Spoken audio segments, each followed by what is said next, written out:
চলতি বছরের 12 ফেব্রুয়ারি ত্রয়োদশ জাতীয় সংসদ নির্বাচনে জয়লাভ করে সরকার গঠন করে বিএনপি। রোববার শুরু হচ্ছে নতুন সরকারের প্রথম জেলা প্রশাসক সম্মেলন। জেলা প্রশাসক সম্মেলন নিয়ে শনিবার বিকালে সচিবালয়ে সংবাদ সম্মেলন করেন মন্ত্রিপরিষদ সচিব নাসিমুল গনি।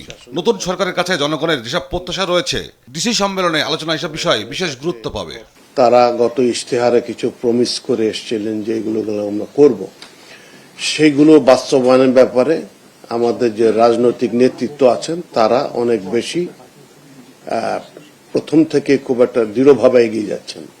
এই কারণে তারা চাচ্ছেন যে তাদের সুবিধা মতো তারা প্রশাসন গুছিয়েছেন, জেলা প্রশাসক নিয়োগ হয়েছে, সবাই যোগদান করেছে।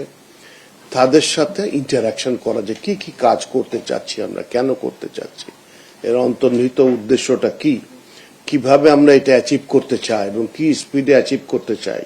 জেলা প্রশাসকদের যোগ্যতা না থাকলেও শুধু দলবাজি করে লাভ হয় না উল্লেখ করে তিনি বলেন, কারোর দলীয় পছন্দ থাকতেই পারে, তবে সরকারি কাজে তার প্রভাব পড়া যথার্থ নয়। এই ট্রেনটা যদি আরো 5-7 বছর 10 বছর চলিত থাকে, ইনশাল্লাহ এগুলা একদম ওয়াইপড আউট হয়ে যাবে।